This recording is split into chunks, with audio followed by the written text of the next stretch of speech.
urgent, le président vénézuélien demande à la Russie, à l'Inde et à la Chine du matériel militaire, des radars, des missiles, mais également tout ce qui pourrait lui permettre de repousser les Américains. A priori, le conflit, c'est pour demain. Mais oui, mes amis, on apprend aujourd'hui même, grâce au Washington Post, que le président vénézuélien a demandé des radars, des brouilleurs GPS et également des drones et des missiles à l'Iran, à l'Inde et à la Chine. Et les Russes, en plus, ont répondu présent. Et pour une fois, la Russie était très claire avec ses alliés. Zakharova, qui est la porte-parole du ministère des Affaires étrangères, a dit « Nous soutenons le leadership du Venezuela et nous nous tenons prêts à leur fournir tout ce dont ils ont besoin. » C'est très clair. Alors, est-ce que le Venezuela va se faire envahir? Oui, très certainement. La question, c'est quand? Eh ben, c'est possible que ce soit dès ce soir. On a déjà une zone d'exclusion aérienne qui a été formée au-dessus du Venezuela par les États-Unis d'Amérique. Donc, ils vont passer à l'attaque. Et en même temps, à moins de 200 km des côtes vénézuéliennes, vous voyez également que la Navy américaine avec l'USS Iwo Jima est déjà à 188 km des côtes vénézuéliennes. C'est donc une menace. Mais la plus grosse menace, elle vient de cet homme-là.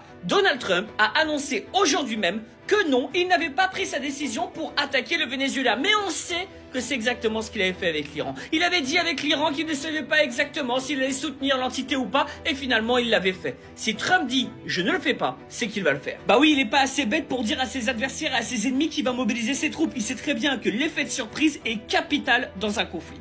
Bon courage à ceux qui vont survivre et hasta la victoria siempre.